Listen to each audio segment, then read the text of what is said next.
জিনিস চিন্তা করবেন, অন্য 5 জনের সঙ্গে আর একজনকে হিসাব করবেন না। আপনার চোখ রাঙানি আপনার বাড়ির ভিতরে থাকতে পারে, কিন্তু আপনার চোখ রাঙানি আলেমদের বিপক্ষে দিবেন না, কারণ আল্লাহ বিচার করবে। আমরা বিচার না করলে আল্লাহ বিচার করবে। বিচার হচ্ছে না, বিচার হচ্ছে না। এই বেনজির সামান্য একটা মানুষের একটু থাকার জায়গা দেয়নি, আর আল্লাহ পাকের দেশ থেকে বের করে দিয়েছে। পুলিশের আর একজন কর্মকর্তা তিনি চলে গেছেন, নিরীহ একজন বিরাট নেতা ছিল, এর বন্দুকের নলে বহুত মানুষের প্রাণ গেছে, বিরোধী দলের নেতা কর্মীদের অনেককে মেরে পঙ্গু করেছে। এখন রাতের অন্ধকারে কুকুরের মতন দেশ ছেড়ে পালাতে হয়। কি হয়েছে?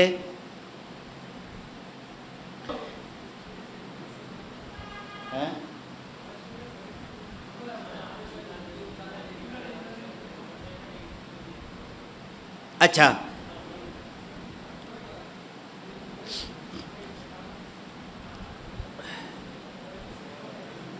আমাদের দেশের যে পুলিশরা বেশি মানুষ মেরেছে তার কি হয়েছে? পদোন্নতি হয়েছে। যে নেতারা বেশি মানুষ খুন করতে পেরেছে সেই নেতা ছিল সেক্রেটারি, হয়ে গেছে সভাপতি। যেই নেতা বেশি মানুষ খুন করতে পেরেছিল ছিল সাধারণ কর্মী, হয়েছে সেক্রেটারি। আজ সেক্রেটারি হওয়ার পর হয়েছে সভাপতি। ছিল ইউনিয়নের সভাপতি, হয়েছে থানার সভাপতি। ছিল থানার সভাপতি, হয়েছে জেলার সভাপতি। ছিল জেলার সভাপতি, হয়েছে এখন কেন্দ্রীয় নেতা। কারণ যে যত দুর্নীতি করতে পারে আমাদের সমাজে তার পাওয়ার তত বাড়ে। পুলিশরা যে যত মানুষ মারতে পেরেছে সেই পুলিশি জ্ঞান তত বেড়েছে।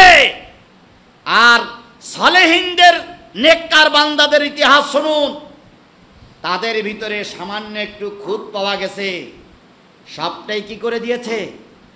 দান করে দিয়েছে। রাজস্ব কর্মকর্তার কথা বলছিলাম, ছেলে 12 লাখ টাকা দিয়ে ছাগল কিনলো, তারপরে তার নাকি 4টে গাড়ি। এ টাকাগুলো কি ফেরেশতা জিবরাইল দিয়ে গেল না মাটি ভুড়ি উঠলো? জালেমের বাচ্চা জালেমেরা।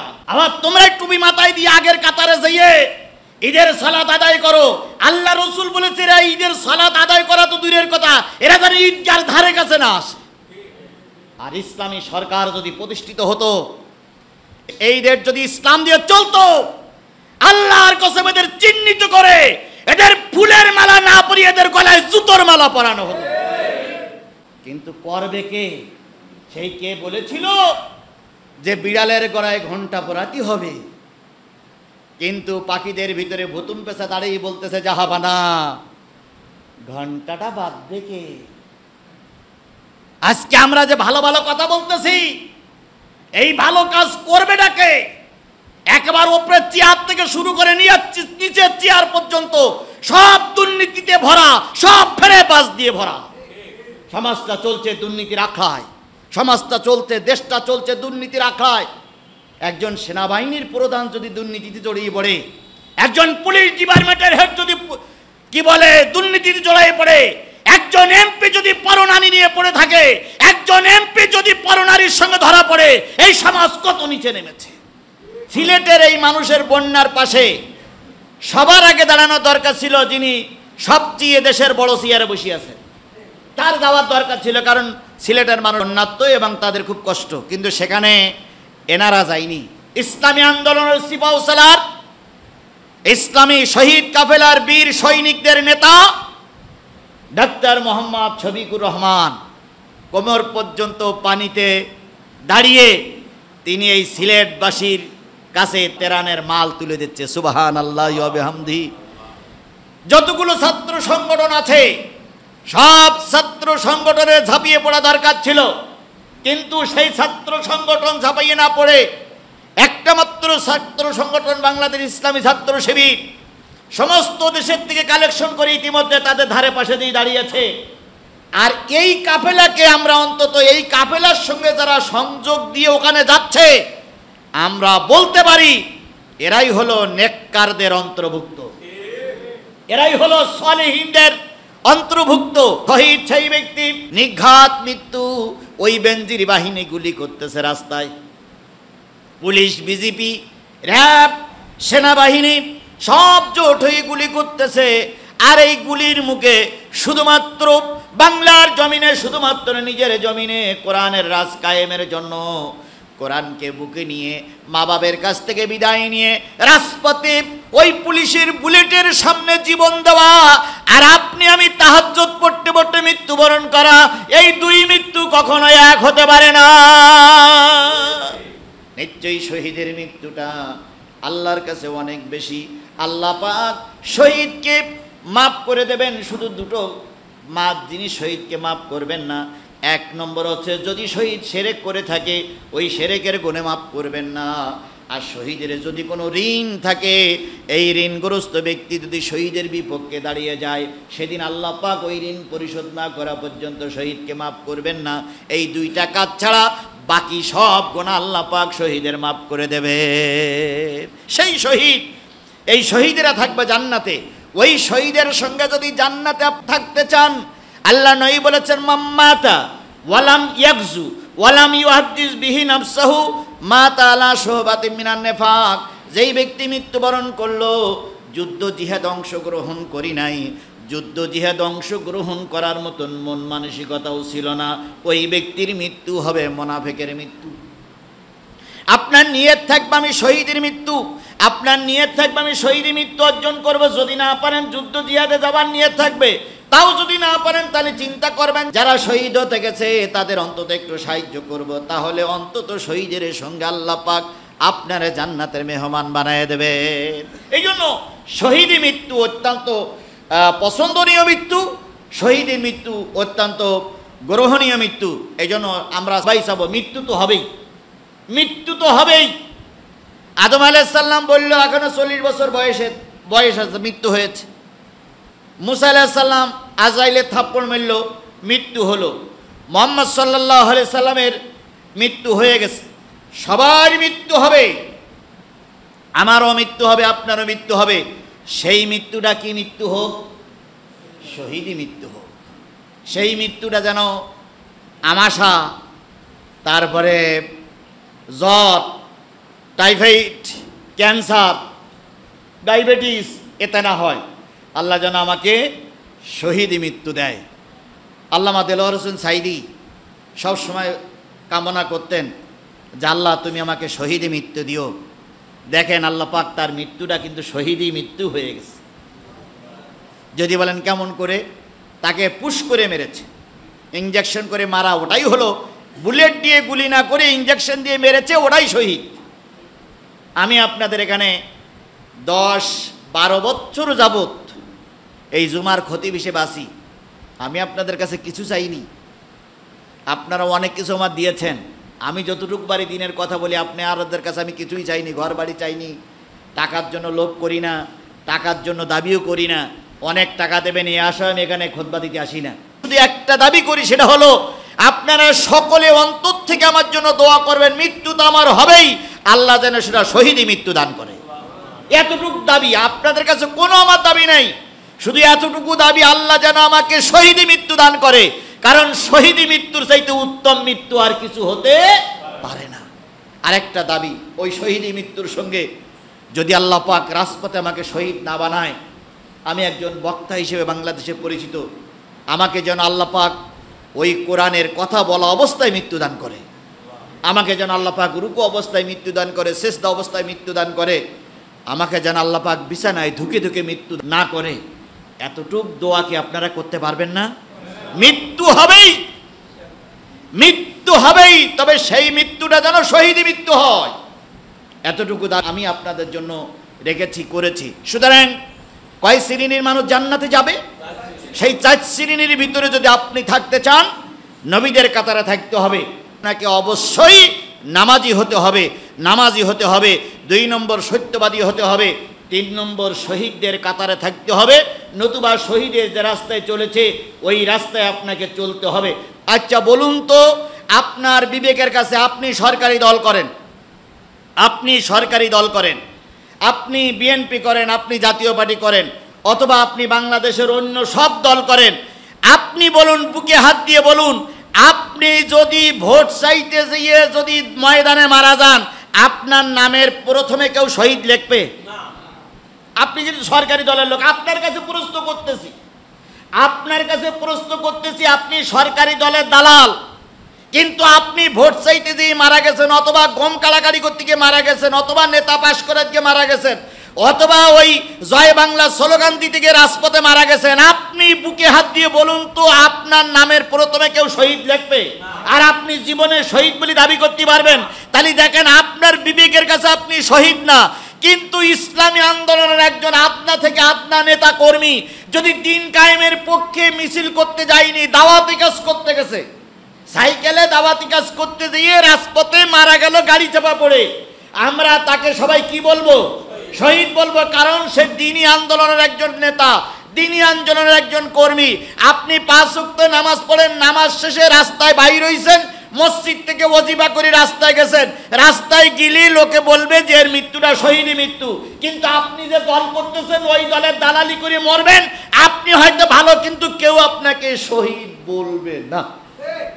নবীদের কাতারে থাকা আমাদের জন্য সম্ভব নয়। সিদ্দিক হতে পারবো না, কারণ চেষ্টা করলেও হবে না। শহীদও সবাই হতে পারবে না। 4 নম্বরে যারা জান্নাতে যাবে, সলিহীন, তারা হচ্ছে আল্লাহর সালে বান্দা, সৎ কর্ম পরায়ণশীল বান্দা। এই সৎ কর্ম পরায়ণশীল বান্দাদের সঙ্গে আল্লাহ পাক বলতেছে, অমাইতুল্লাহ, আল্লাহর আনুগত্য করো, রসুলের নেতৃত্ব মেনে চলো। নবী, সিদ্দিক, শহীদ, সুহাদা, সলেহীনদের সঙ্গে জান্নাতে থাকতে পারবে। এই সলেহীনদের সঙ্গে আপনি জান্নাতে থাকতে পারবেন কিনা এবার চিন্তা করুন। সলেহীন বান্দাদের ভিতরে আমাদের ভিতরে অনেক আছে। আচ্ছা, কুরবানি করলাম, এই কুরবানিটা ভালো কাজ না খারাপ কাজ? ভালো কাজ, তাই না? কুরবানি করে আমরা সারা জীবন একটা নিয়ম চালু রেখে আসছি, সেটা হলো কি হয়েছে?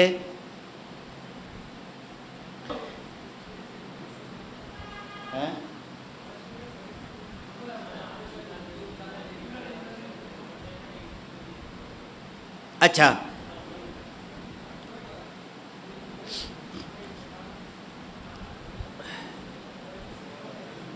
আমি যেটা বোঝাচ্ছি জামাতি খেয়াল করেন, সেটা হচ্ছে সলিহীন নেককার বান্দাদের সঙ্গে থাকার জন্য চেষ্টা করতে হবে। নেককার বান্দা কারা? এই সলিহীন সৎ কর্মপরায়ণ নেককার বান্দাদের ভিতরে থাকতে হবে আপনার। এখন এই নেককার হতে গেলে 5 ওয়াক্ত নামাজ পড়তে হবে, এটা বলেছি। কুরবানি করা একটা সৎ কাজ, নেকের কাজ। আমরা এই নেক কাজটা ভাগাভাগি করি আমাদের আত্মীয় স্বজন সহ। এখন আপনি সলেহীনদের কাতারভুক্ত হওয়ার সুযোগ আপনার আছে, আপনি হতে পারবেন, আপনার হওয়ার সুযোগ আছে। সিলেটে এখন বন্যা হচ্ছে। সিলেটে কি হচ্ছে? বন্যা হচ্ছে। গতকালকে আমাদের ঘন্টা দেড়েক মনে হয় বৃষ্টি হয়েছে। কতদিন জানি বৃষ্টি হয় না, কালকে 1.5 ঘন্টা বৃষ্টিতে একটু স্বস্তির বাতাস বয়েছে। কিন্তু ওই স্বস্তির বাতাস যদি ওই বিকেলবেলার থেকে আজকের বিকেলবেলা পর্যন্ত চলতো, তাহলে অস্বস্তি শুরু হয়ে যেত। কি অস্বস্তি শুরু হতো? তখন উল্টি আপনারা এসে বলতেন, হুজুর দোয়া করেন বৃষ্টি যেন বন্ধ হয়ে যায়। এর আগে দোয়া করেছিলাম বৃষ্টি হোক, আর উল্টে কি দোয়া করা লাগতো? বন্ধ হোক। সিলেটের মানুষ এখন বুঝতেছে যে বন্যা কয় প্রকার, কি কি এবং বন্যা কি, এটা সিলেটের মানুষ এখন বুঝতেছে। সুতরাং সিলেটের এই মানুষের বন্যার পাশে সবার আগে দাঁড়ানো দরকার ছিল যিনি সবচেয়ে দেশের বড় চেয়ারে বসে আছে, তার যাওয়ার দরকার ছিল। কারণ সিলেটের মানুষ বন্যাত্ম এবং তাদের খুব কষ্ট, কিন্তু সেখানে এনারা যায়নি। ইসলামী আন্দোলনের সিপাহসালার, ইসলামী শহীদ কাফেলার বীর সৈনিকদের নেতা ডাক্তার মোহাম্মদ শফিকুর রহমান কোমর পর্যন্ত পানিতে দাঁড়িয়ে তিনি এই সিলেটবাসীর কাছে তেরানের মাল তুলে দিচ্ছে। সুবহানাল্লাহি ওয়া বিহামদিহি। যতগুলো ছাত্র সংগঠন আছে সব ছাত্র সংগঠনে ঝাঁপিয়ে পড়া দরকার ছিল, কিন্তু সেই ছাত্র সংগঠন ঝাঁপাইয়ে না পড়ে একটা মাত্র ছাত্র সংগঠন বাংলাদেশ ইসলামী ছাত্র শিবির সমস্ত দেশের থেকে কালেকশন করে ইতিমধ্যে তাদের ধারে পাশে দিয়ে দাঁড়িয়েছে। আর এই কাফেলাকে আমরা অন্তত এই কাফেলার সঙ্গে যারা সংযোগ দিয়ে ওখানে যাচ্ছে, আমরা বলতে পারি এরাই হলো নেককারদের অন্তর্ভুক্ত, এরাই হলো সলেহীনদের অন্তর্ভুক্ত। যদি আপনিও সলেহীনদের অন্তর্ভুক্ত হতে চান, তাহলে আপনি গরিব অসহায় মানুষের পাশে দাঁড়ান। গরিব অসহায় মানুষের পাশে দাঁড়িয়ে তাদের খেদমত করেন, তাদের খাদেম হন, তাদের পাশে দাঁড়িয়ে তাদের দুঃখ দুর্দশার জন্য দাঁড়ান। আল্লাহ রসুল বলেছেন, কোনো অসহায় মানুষের পাশে দাঁড়িয়ে তার মুখে এক লোকমা খানা যদি তুলে দেওয়া হয়, তার মাথায় যদি একটু হাত বুলিয়ে দেওয়া হয়, এর ময়দানে দাঁড়িয়ে যুদ্ধ করার চাইতে বেশি নাকি আল্লাহ পাক তার আমলনামায় দান করে।